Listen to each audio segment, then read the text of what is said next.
The story begins with James, a 17-year-old boy who believes he is a psychopath because he feels no emotions. He says he never enjoyed jokes or laughter, even as a child. He was often annoyed by his father Phil's dad jokes and frequently imagined punching him in the face. When James was 9, he deliberately put his hand in a deep fryer, hoping to experience something new. By the age of 15, he took his disturbing curiosity further by taking his neighbor's cat into the woods and killing it. Gradually, he began killing more animals in an attempt to feel something, but it was all in vain. Now at 17, James wants to move beyond animals and target a human, believing that might awaken some emotions within him. Unfortunately, at school, he encounters Alyssa, a girl who seems just as twisted as him, and she approaches him to start a conversation. Alyssa shares her story, explaining that she has always wanted to live far away from the world, a desire shaped by her family issues. Her mother has remarried, and her stepfather's behavior makes her deeply uncomfortable. She is often stuck taking care of her 2 young half-siblings, which only adds to her frustration. Despite not seeing her real father since she was 8, she treasures him for always remembering her birthday and sending her cards. At school, Alyssa struggles to connect with others and dislikes people who seem to get along with everyone. During lunch, a girl sitting across from her texts her instead of talking directly. Annoyed, Alyssa confronts her, but the girl's casual response irritates her even more. In a fit of anger, she smashes her phone and storms off. As she walks away, she notices James sitting alone and decides to approach him. Sensing he might be someone who understands her, she starts a conversation by criticizing his skating skills, which catches James's attention. Internally, James thinks Alyssa could be the perfect target. After school, Alyssa finds James sitting alone and assumes he has been waiting for her. He plays along, pretending to be interested in her, and she impulsively kisses him. While walking together, Alyssa mentions breaking her phone and points out that they can't text each other. James, completely unfazed, says he doesn't have a phone either, and, in a flat tone, asks if she would go on a date with him. Alyssa agrees. They go to a local restaurant. When the waitress comes to take their order, Alyssa rudely demands a fucking spoon. The waitress, offended, tells her that such language isn't allowed. Alyssa apologizes, but then sarcastically says she wants a big banana shit. This enrages the waitress, who calls security, prompting Alyssa to storm out, swearing. James realizes Alyssa has her own mental issues. Later, Alyssa asks if she can come to James's house. He is surprised, but sees this as a perfect opportunity to execute his plan. When they arrive, Alyssa finds the house strange, commenting on the large number of windows. She notices a picture and asks about it. James explains that it's his mother, who is currently in Japan. Alyssa then touches James inappropriately, which makes him realize that she is constantly preoccupied with thoughts of doing it. Meanwhile, Alyssa goes to the kitchen and makes herself a piece of toast, completely burnt, while James stands behind her, deep in thought about how he might kill her. At that moment, Phil arrives home and is surprised to see Alyssa with James. He jokingly remarks that he thought James might be gay, but is relieved to see he's straight. Alyssa, however, retorts that she doesn't think James is straight either. She believes he might be asexual. Later, on the rooftop of the house, Alyssa bluntly asks James if he has ever slept with a girl before. Internally, James decides that confidence is crucial in this situation, so he lies and says he has slept with many girls. Alyssa then casually tells him that she will come back the next day at 11, expecting him to sleep with her. The next day at 11 a.m., James waits at home, fully prepared. He hides a knife, planning to kill Alyssa as soon as she arrives. However, even as the clock passes 11,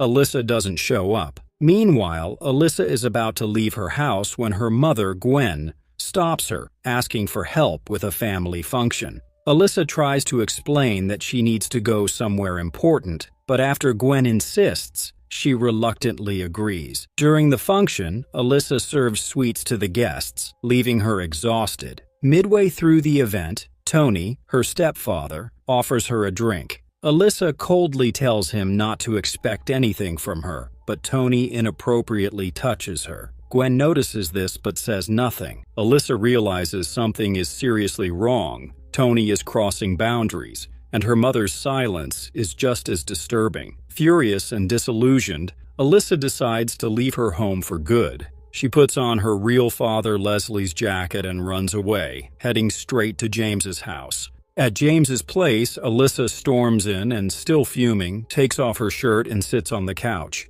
James, observing her, quietly tries to retrieve the knife he had hidden. Alyssa abruptly asks if he wants to leave the town and go somewhere far away with her. James, realizing he needs to be patient if he wants to kill her, agrees to her plan and says he's ready to go. Alyssa tells him to get his father's car, and James discreetly slips the knife into his pocket. Together, they head outside. As James takes the car, Phil arrives home and is startled to see them. Without hesitation, James punches Phil in the face, knocking him down, and steals the car. As they drive away, Alyssa asks James if he is scared. He responds with slight hesitation, admitting that he might be, just a little. Alyssa, on the other hand, confidently states that she isn't scared at all. This makes James reflect, thinking that she really should be scared. Then they both head to a gaming arena. Alyssa plays enthusiastically, fully immersed in the games, but James remains emotionless, as usual, showing no reaction. At one point, Alyssa suggests to James that he should put his tongue in her ear. James, without much thought, does as she asks. This leads to the arena manager noticing them and, disturbed by their behavior, kicks them out. Then they both go to a fancy restaurant to eat. After finishing their meal, Alyssa asks James if he brought money with him. James admits that he forgot to bring any. Alyssa tells him that the money she had brought with her was spent at the gaming arena. The two of them quietly leave the restaurant without paying, and luckily, the restaurant staff doesn't notice. Later, as they continue their journey, Alyssa starts to get mischievous and begins to undress James. This distraction causes the car to lose control and crash into a tree. As they both exit the car, it catches on fire. James is slightly worried because the car was his father's lifelong investment. They begin walking on foot, with James shirtless trying to hitch a ride. However, no cars stop for them. Eventually, a van pulls over. The driver, an older man, offers them a ride, saying he's heading south and that they can join him if they want. James is ready, but Alyssa becomes suspicious of the man. The man tells Alyssa that there's a sweater on the back seat, asking her to fetch it for James. He then jokes, asking what they were doing in the woods. James responds, saying there was nothing inappropriate between them. The man laughs and reassures them that he doesn't care what they do, claiming he's not a cop. He mentions that he spent 5 years in the army and is heading south to buy a battle dog. He offers to call James's mother and tell her their location, but James replies that his mother is dead. Alyssa is shocked upon hearing this. They stop at a restaurant, and Alyssa asks James why he lied about his mother being in Germany. James says it's a long story. Alyssa then says she doesn't trust the man. Just then, the man returns with coffee and shows them pictures of his wife and children. Alyssa mocks the appearance of the man's children, calling them potato faces and making fun of their looks, which is quite rude. James tries to stop her, but Alyssa, angry, storms out of the restaurant. James apologizes to the man and tells him that he needs to use the washroom. The man agrees, saying he also needs to go. Outside, Alyssa realizes she might have said too much and decides to go back to apologize. However, when she returns, she finds that both James and the man have disappeared. In the bathroom, the man begins inappropriately touching James while he's urinating. James doesn't resist. Suddenly, Alyssa enters and is shocked. She asks James if he's gay. James replies that he's not at all gay and that the man forced himself on him. The man tries to leave, but Alyssa stops him and demands his wallet, threatening to report him to the police and his family for inappropriately touching children. The man surrenders and hands over his wallet, which contains a large sum of cash. Then they both go to a nearby hotel to spend the night. Alyssa goes to the bathroom, and James starts preparing to kill her, taking a knife out of his boot. Just then, Alyssa's crying can be heard from the bathroom. James suppresses the thought of killing her. After Alyssa comes out, she calls home from the hotel phone, but her stepfather, Tony, picks up. Alyssa asks to speak to her mother, but Tony dismisses her request, saying her mother doesn't care about her. Gwen, as usual, stays silent and doesn't respond. Alyssa returns to the room and asks James to hug her tightly. James complies. In this moment, it seems that James might be starting to feel some emotions. Meanwhile, James's father, Phil, calls the police to initiate an investigation. The following day, they leave the hotel. Without a car, they are forced to walk. Alyssa tells James she wants to go to her real father, Leslie. James agrees, but since the house is far, they'll need to catch a train. Alyssa suggests that they rest for a day or two before taking the train. When James asks where they should stop, Alyssa's only answer is to keep walking. Along the way, Alyssa notices a large abandoned house. The state of the house makes it clear that no one has lived there for a long time. She breaks the glass at the front gate and sneaks inside. James expresses concern, worried it might cause trouble later, but Alyssa dismisses it, telling him not to worry. Inside, they come across a picture of the house's owner, and Alyssa sticks her chewing gum on it. The two sit by the pool and eat. In an effort to lighten the mood, Alyssa plays some music and starts dancing. Initially, James hesitates, but after some coaxing from Alyssa, he joins in. When Alyssa tries to get intimate with him, James points to the picture of the house owner, saying that he's watching them and they shouldn't do this. Alyssa, frustrated, calls him boring and walks out. Outside, she meets a black man who introduces himself as Topher. Alyssa remarks on how odd his name is. He explains that his real name is Christopher, but he prefers to be called Topher because he considers himself weird. Alyssa finds this appealing and impulsively kisses him, then invites him to join her. Meanwhile, James experiences emotions he has never felt before, a deep sense of discomfort growing inside him. He waits for Alyssa, holding flowers, but she soon returns with another man. Alyssa tells James that she's going upstairs to do with Topher.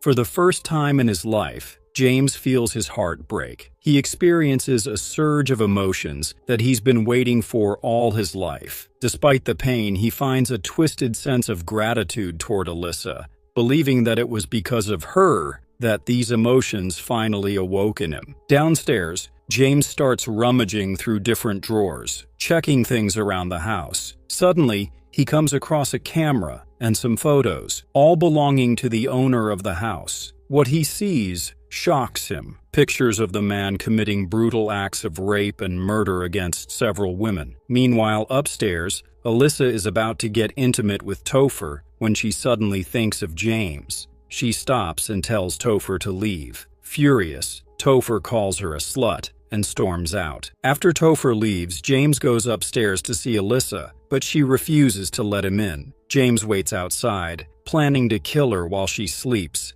However, when she finally falls asleep and James sneaks in to carry out his plan, seeing her peacefully asleep softens his heart. He hesitates and decides not to go through with it. Instead, he lies beside her, gently touching her hand. It seems as though James is starting to develop real feelings for her. At that moment, the house's owner, Professor Clive, finally returns home. Seeing the state of his house, he immediately realizes that someone has broken in. He grabs a sharp iron rod and quietly heads upstairs. James hears him coming and quickly hides under the bed. When Clive turns on the light, he sees a young girl sleeping on his bed. His lust overcomes him, and he locks the door before beginning to harass Alyssa, even attempting to force her. Watching this unfold, James can no longer stay hidden. He springs from under the bed and stabs Clive in the neck with a knife, killing him instantly. Alyssa, too, is drenched in his blood. Alyssa tells James that they're in serious trouble now,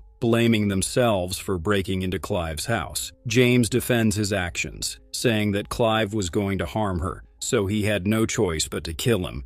Alyssa, still anxious, responds that the police won't believe that. She says they need to dispose of the body. They both try to lift Clive's body, but fail. James mentions he had read that a body becomes heavier after death. Alyssa suggests they focus on cleaning up their tracks. Together, they go through the house. wiping away their fingerprints and any evidence that could link them to the crime. James, sitting by Clive's body, reflects on how he doesn't feel the way he thought he would after killing someone. Alyssa, still shaken, asks why he even had to kill Clive. James insists that Clive was a serial killer and that he saved her life. He then shows Alyssa the photos and videos of Clive's crimes as proof. Alyssa tells him to leave those with the body and suggests they get out of there. Alyssa changes her clothes, burns the old ones, and tells James they need to go to her father, Leslie, immediately. James points out that her jacket has bloodstains on it, suggesting she burn it as well. Alyssa refuses, saying it's her father's jacket and she'll never destroy it. They eventually make their way to the railway station. Alyssa is nervous, fearing they'll be caught, so she decides they should change their appearance. She dyes her hair blonde and gives James a new haircut.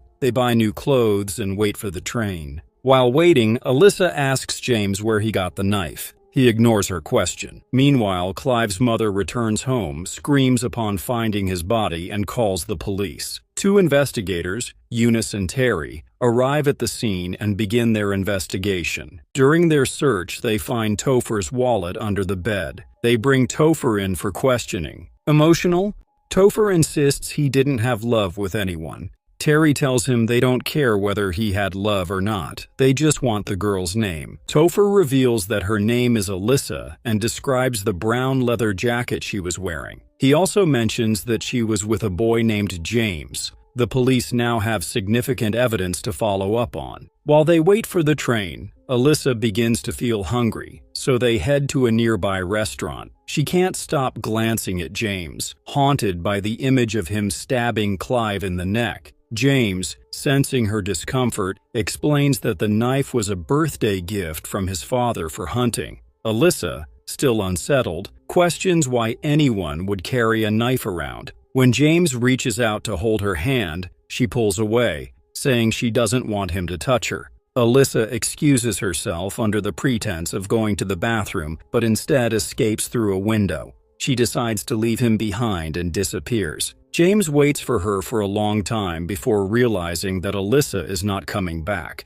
For the first time, emotions begin to stir within him. He understands his father more clearly now, the way he used bad jokes to cope with the pain of losing his wife. Desperate, James approaches some street thugs and asks them to beat him up. When they refuse, he offers them money to do it. After the beating, James finally understands something about himself. He isn't the psychopath he thought he was. He has emotions, too. In a moment of clarity, he calls the police, telling them he has information about a murder. The scene shifts to 11 years earlier. James, as a young boy, tells his mother that he wants to go see the ducks that day. His mother, though visibly struggling with depression, doesn't seem to be in conflict with Phil. There is no argument, just an underlying heaviness. James and his mother head to a nearby pond to watch the ducks. Before they step out of the car, she hugs him tightly, telling him she loves him very much. James is unaware that his mother has come there to take her own life.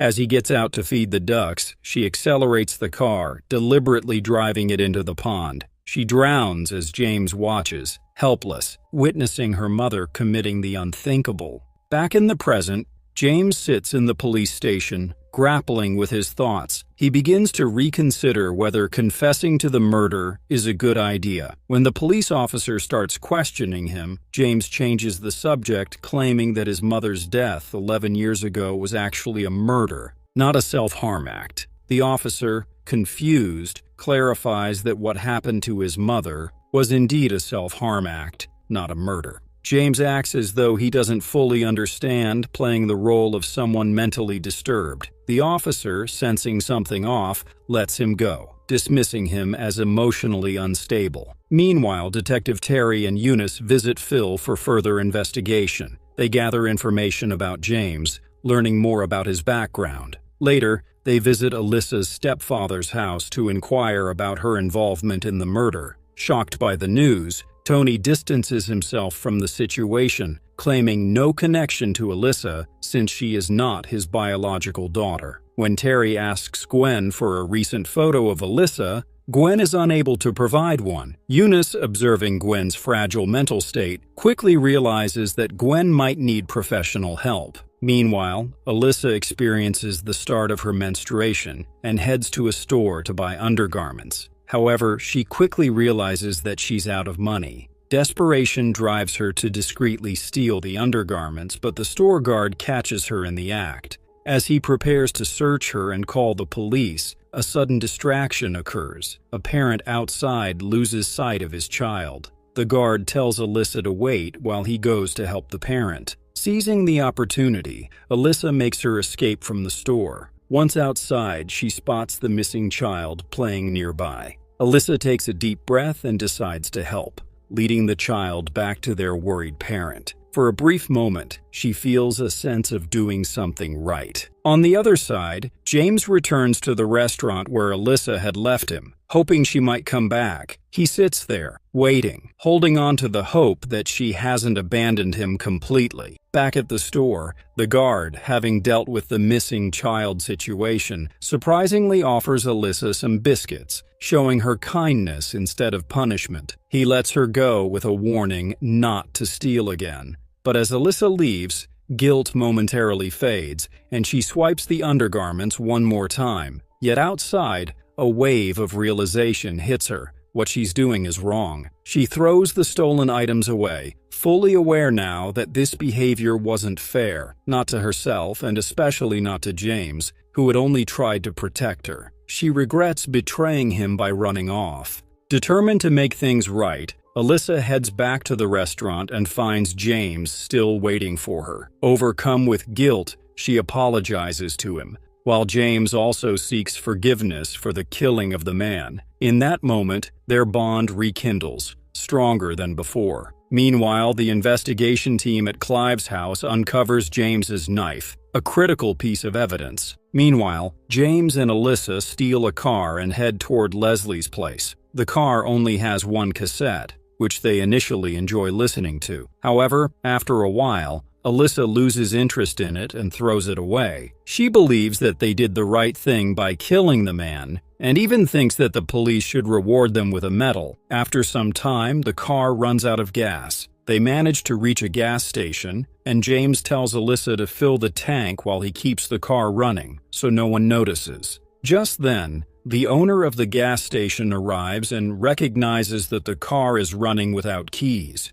She realizes it's stolen and tells them that if they want to fuel the car, they need to turn it off. James reluctantly agrees. The owner fills up the tank, trying to buy them some time, while secretly signaling to her son to call the police. However, her son doesn't catch on to the signal and doesn't understand what she means. Once the tank is full, the owner takes Alyssa inside the store to pay. Alyssa, who has no money, pretends to need to go to the bathroom. The owner catches on to her excuse and tells her son to call the police. At that moment, James walks into the store pretending to hold a gun by tucking his hand into his jacket and demands the owner let Alyssa go. He pushes the owner into a room and locks her inside. The owner's son doesn't try to help his mother. Instead, he seems content with the situation because he's tired of working. He tells James and Alyssa that he also wants to leave and begins taking items from the store. James starts the car, and he and Alyssa quickly drive away, leaving the boy standing there watching them go. Meanwhile, Terry and Eunice go to Professor Clive's house to investigate,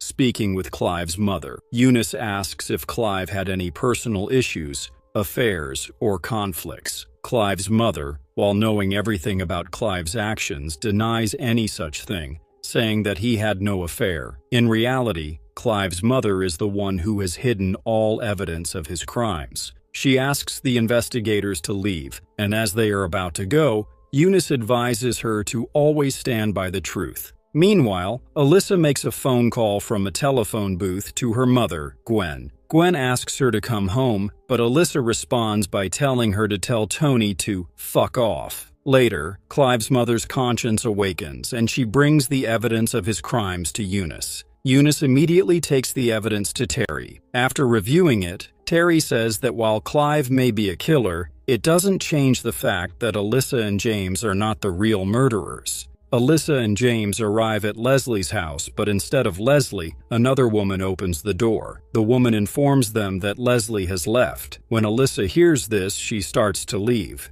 But James asks the woman if she knows where Leslie's new house is. The woman confirms she does. At this point, the stolen car they are driving breaks down, forcing them to continue their journey on foot. As they walk, it gets dark, and they eventually come across a cabin in the middle of nowhere, which turns out to be Leslie's new home. Leslie is overjoyed to see Alyssa and immediately hugs her. He looks like an alcoholic and drug addict. Alyssa introduces James to Leslie as her boyfriend and asks if they could stay with him for a few days. Leslie hesitates for a moment but then agrees, saying they are welcome to stay as long as they want. The next morning, Leslie invites James to play a target shooting game with knives. Leslie misses the target, but James hits the bullseye on his first try. Leslie is quite impressed by James's skill. Leslie then asks James if Alyssa talks about him often. James responds that she does, and hearing this makes Leslie really happy. He hugs James in excitement. Meanwhile, the investigators bring James and Alyssa's parents together for a joint interrogation. Alyssa's parents try to blame everything on Phil. Phil defends James, explaining that, as a child, he witnessed his mother commit the self-harm act, which affected his brain, but he insists that James couldn't be capable of such serious crimes. Eunice feels a sense of pity for both of the children. Later, James and Alyssa witness Leslie being involved in drug dealing. James suggests that staying there may not be a good idea, but Alyssa defends her father, saying they are perfectly safe. After completing the drug deal, Leslie defends his actions, claiming that he's just fighting against the government and wealthy people. To lighten the mood, Leslie takes James and Alyssa to a local bar. On the other side, the investigators manage to locate Leslie's old house. When they ask the woman living there about Leslie, she denies knowing anything about him. Terry, upon hearing this, leaves, but Eunice discreetly slips her number to the woman, telling her that she wants to protect both James and Alyssa from Terry. Meanwhile, at the bar, Alyssa and Leslie are dancing together. Alyssa thanks Leslie that he never forgot her birthday and always sent her cards. James watches them from the side and begins to feel that Alyssa is drifting away from him. As they continue drinking, the woman from Leslie's old house arrives and calls Leslie over to talk. It is revealed that Leslie has another child with this woman. The woman asks Leslie for new uniforms and books for the child and accuses him of hiding out while the police are looking for him. Alyssa, upon seeing the child, is shocked and asks if Leslie is his father. The child responds affirmatively, leaving Alyssa in disbelief. Leslie tries to avoid the situation, but eventually, frustrated, storms out of the bar. In a panic, he starts his car and accidentally runs over a dog. Alyssa and James, though unwilling, are forced to euthanize the dog because it is suffering badly. Later in his cabin, Leslie begins taking drugs. While watching the news on TV, he learns that there is a reward for anyone who captures James and Alyssa. Seeing the offer, he is tempted by greed. Alyssa and James bury the dog together on the beach. As they become more intimate, Alyssa suddenly remembers the scene with Professor Clive and becomes frightened. She tells James that they can do this another time. Meanwhile, Eunice receives Leslie's girlfriend's tip-off about his location, and, without informing Terry, she heads directly to Leslie's cabin. Morning arrives and James and Alyssa wake up by the beach. Alyssa suggests that they should board Leslie's boat and sail to the farthest corner of the world to start a new life. James agrees, and the two head to Leslie's cabin to get the boat keys. Eunice observes the cabin from a distance. On the other side, Terry finds out that Eunice is conducting the investigation on her own. She sends Eunice a message, warning her that if she is doing this alone, it is a big mistake. James and Alyssa enter the cabin, where Leslie laughs about the dog's death, asking for forgiveness. When Alyssa requests the boat keys, Leslie refuses and admits that he knows they've killed someone and that there's a reward for them. He reassures them that he won't reveal anything and promises their safety. Alyssa, however, says she knows all about his promises. Leslie scolds Alyssa, but James steps in, telling him not to speak to her that way. The tension escalates, but Leslie tries to change the subject by offering to make tea. While pretending to do so, he secretly calls the police and hides his phone. He then claims they've run out of milk,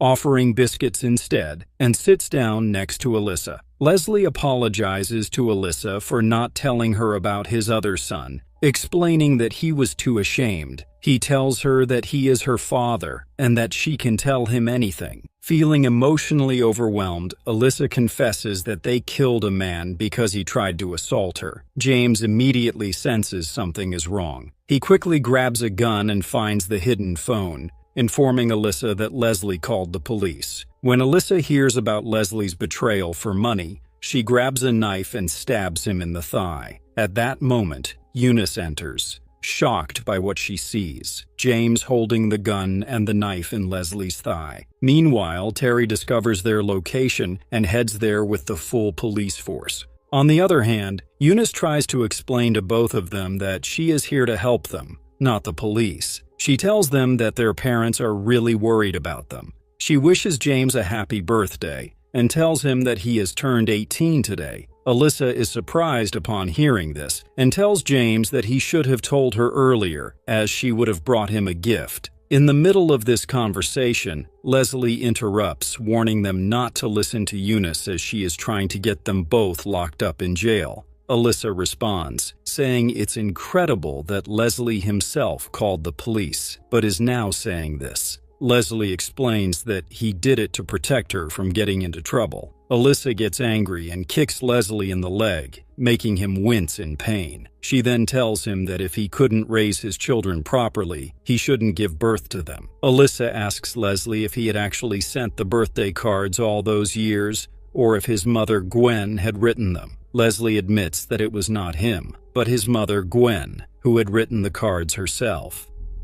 Hearing this breaks Alyssa's heart, as the person she had considered a father figure turned out to be her enemy. Leslie tries to explain, but Alyssa tells him to shut up. Then, Alyssa asks Eunice if they surrender now, whether they will be kept in a juvenile center, and if she and James will be together. Eunice responds that it's difficult for that to happen. Alyssa apologizes and then knocks Eunice unconscious by hitting her on the head. James grabs the boat keys, and the two of them run toward the boat.